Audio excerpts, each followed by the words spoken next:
ISI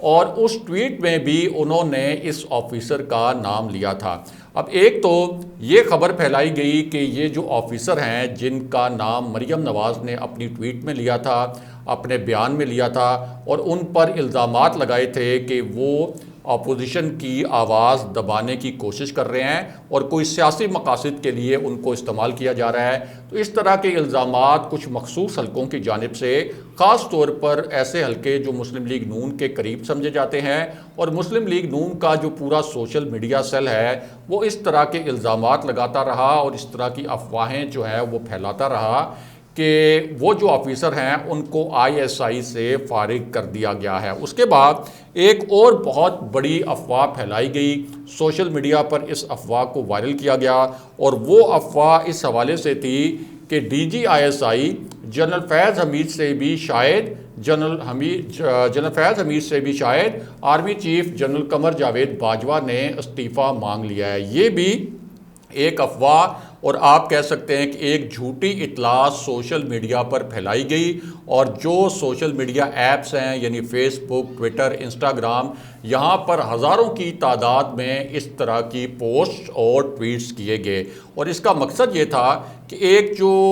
DGISI کی تعیناتی کے حوالے سے ایک خاص قسم کی صورتحال پیدا ہوئی ہے، اس صورتحال میں کوئی کنٹروورسی کو فیول اپ کیا جائے اور کسی طریقے سے ایک ایسا بحران پاکستان کے اندر پیدا کیا جائے جس سے پورا یہ تاثر ملے کہ فوج کسی بھی وقت حکومت کے خلاف کوئی بہت بڑا قدم اٹھا سکتی ہے۔ اب ایک طرف یہ گھناؤنی مہم چل رہی تھی، جبکہ دوسری جانب شہباز شریف نے اپنے جو رابطے ہیں ان رابطوں میں تیزی لانے کی کوشش کی۔ ایک تو راولپنڈی کے بھی انہوں نے 1-2 چکر لگائے، اور اس کے بعد ہماری اطلاعات کے مطابق انہوں نے کچھ تازہ ترین پیغامات بیک ڈور چینل سے، جس کو بار بار ہم اسی پلیٹ فارم پر بتا چکے ہیں کہ خود مسلم لیگ نون بھی کسی وقت ایک چور دروازہ کہتی تھی، تو اس چور دروازے سے انہوں نے پاکستان کے طاقتور حلقوں سے رابطے کرنے کی کوشش کیے، اور کچھ انہوں نے پیغامات بھی بھجوانے کی کوشش کی جن کا تاثر یہ تھا ان پیغامات میں کہ ایک بار ہمیں موقع دیا جائے، ایک بار ہماری جو تقریریں تھیں اور جس طرح سے ہم نے army chief general Qamar Javed Bajwa اور اس سے پہلے جنرل فیض حمید اور پوری فوج کے ادارے پر ہم نے الزامات لگائے، ایک دفعہ ہمیں معاف کر دیا جائے۔ میاں نواز شریف بھی اس پورے معاملے پر ہمارے ساتھ آن بورڈ ہیں، اس کے بعد ہم ادارے کے خلاف کسی قسم کی کوئی بات نہیں کریں گے، اور ایک چانس ہمیں دیا جائے کہ ہم دوبارہ سے کوئی ریلیف حاصل کریں یا دوبارہ سے ہم اقتدار میں آ سکیں 2023 کے الیکشن میں۔ تو یہ پوری شہباز شریف گیم کھیل رہے تھے کہ کسی طریقے سے یہ جو سچویشن پیدا ہوئی ہے اسٹیبلشمنٹ کے درمیان اور سول حکومت کے درمیان، جس کو بہت بڑھا چڑھا کر پیش کیا گیا، اس کے اندر سے کوئی فائدہ اٹھا لیا جائے۔ اب ظاہر ہے کہ یہ جو ساری ڈیولپمنٹس ہو رہی تھیں، تو کسی بھی پرائم منسٹر کے اپنے بھی انٹیلیجنس ذرائع ہوتے ہیں، ان کے پاس سول انٹیلیجنس ایجنسیز کے بہت مؤثر ذرائع بھی ہوتے ہیں، اور ان کے پاس بھی اس قسم کی اطلاعات پہنچ رہی ہوتی ہیں، اور جو بھی چاہے اس قسم کے رابطے ہوں یا کوئی آپ کہہ سکتے ہیں کہ سیاسی جو بھی پیش رفت ہو رہی ہوتی ہے اس کے متعلق مختلف پوائنٹس پر مشتمل اور مبنی جو فائلز ہیں وہ بھی پرائم منسٹر آفس پہنچائی جاتی ہیں، قطع نظر اس کے کہ عمران خان پرائم منسٹر ہوں، میاں نواز شریف ہوں یا پیپلز پارٹی کا کوئی پرائم منسٹر ہو۔ اب اس موجودہ صورتحال میں پرائم منسٹر عمران خان نے جو اہم ترین اجلاس بلایا اور اس میں جو بہت حساس نوعیت کی بریفنگ دی گئی، اس بریفنگ کے 2 نکات بہت اہم تھے۔ ایک تو اس بریفنگ میں وزارت دفاع کو خصوصی طور پر شریک کیا گیا، اور اسی بریفنگ میں یہ نکات بیان کیے گئے کہ آخر آرمی چیف کی تقرری اور DGISI کی تقرری کا ایک قانونی اور آئینی طریقہ کار کیا ہوتا ہے، اور اس کی وجہ یہ ہے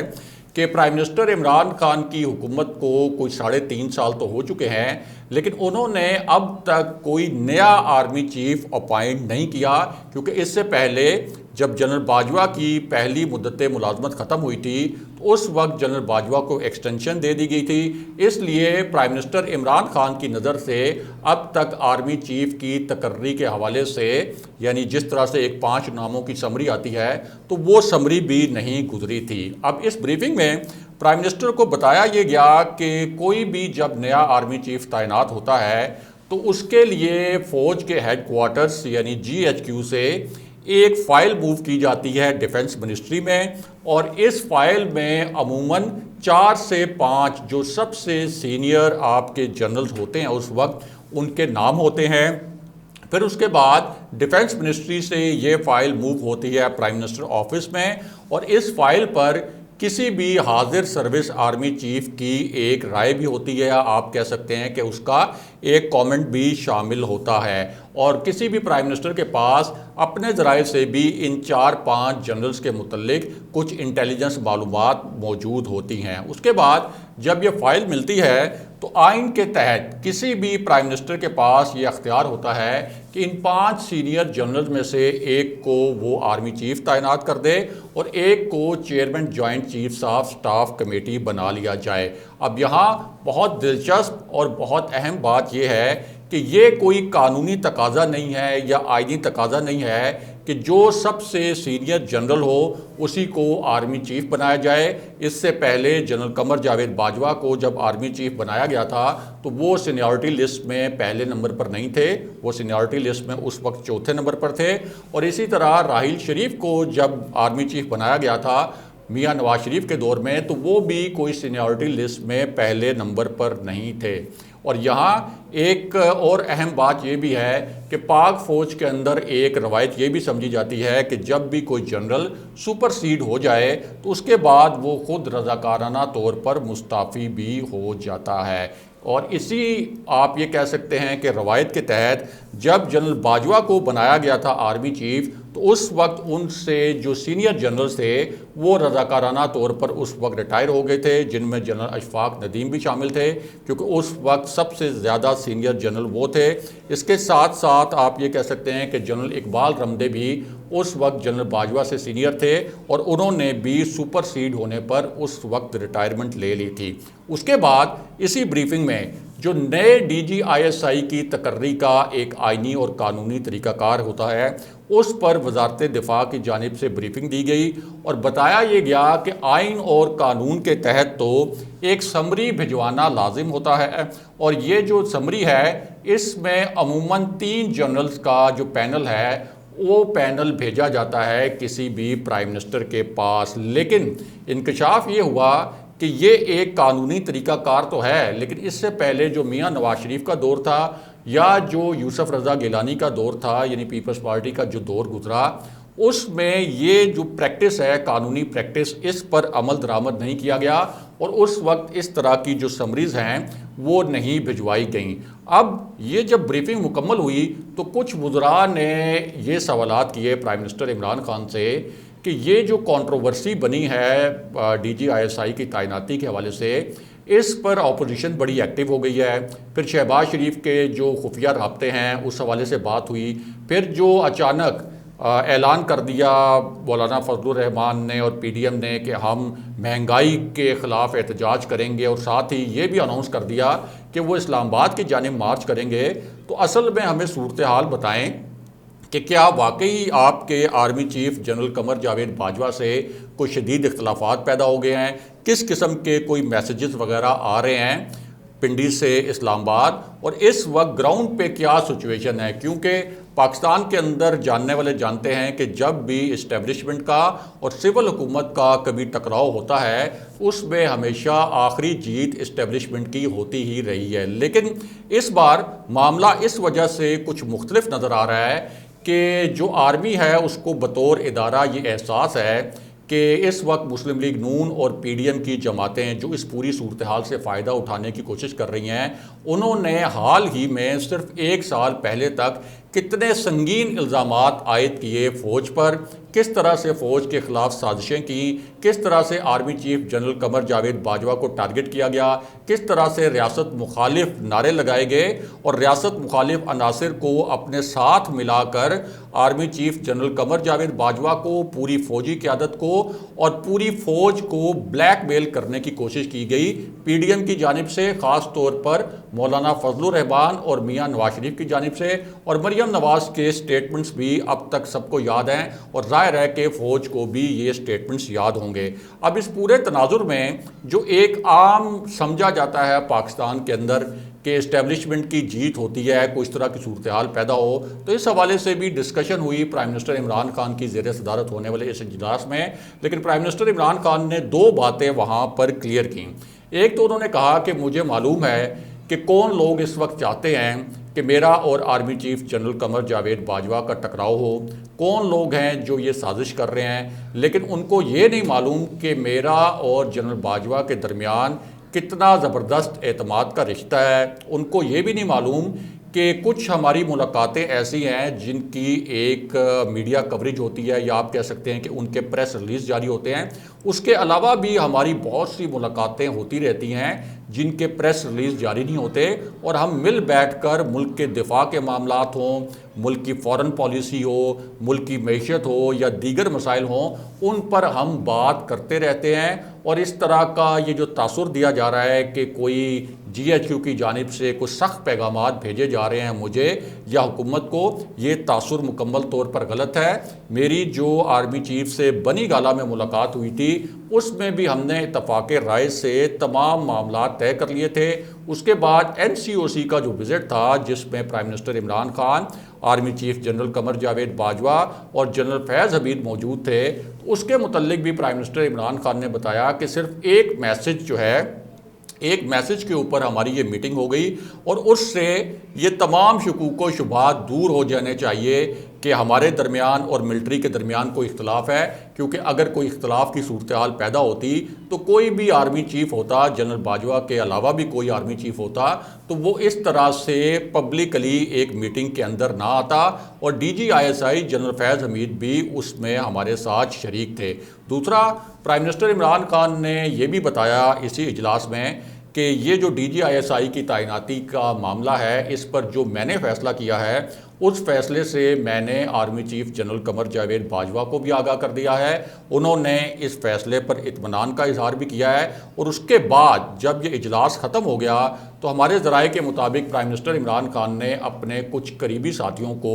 ڈی جی آئی ایس آئی کی تعیناتی کے حوالے سے جو انہوں نے فیصلے کیے، ان پر اعتماد میں بھی لیا۔ ایک تو جو انٹرویوز والی بات تھی کہ ڈی جی آئی ایس آئی کے تعیناتی کے لیے کوئی 3 جنرلز کے انٹرویوز ہوں گے، اس کے متعلق یہ کلیئر کر دیا گیا کہ کسی بھی بدگمانی سے بچنے کے لیے یہ انٹرویوز نہیں ہوں گے۔ دوسرا، پرائم منسٹر عمران خان کی جانب سے یہ عندیہ بھی دیا گیا ان تینوں منسٹرز کو کہ اس سے پہلے جو جنرل قمر جاوید باجوہ کی جانب سے نام بھیجا گیا تھا جنرل ندیم انجم کا، اس میں صرف معاملہ یہ تھا کہ وہ تحریری طور پر نام نہیں آیا تھا، لیکن اب چونکہ جنرل باجوہ کی مشاورت سے یہ معاملہ سارٹ آؤٹ ہو گیا ہے، تو انہوں نے اپنے وزراء کو یہ بتایا کہ جنرل ندیم انجم ہی نئے ڈی جی آئی ایس آئی ہوں گے، اور یہ بات طے کر لی گئی ہے۔ اگلے پروگرام تک کے لیے خدا حافظ۔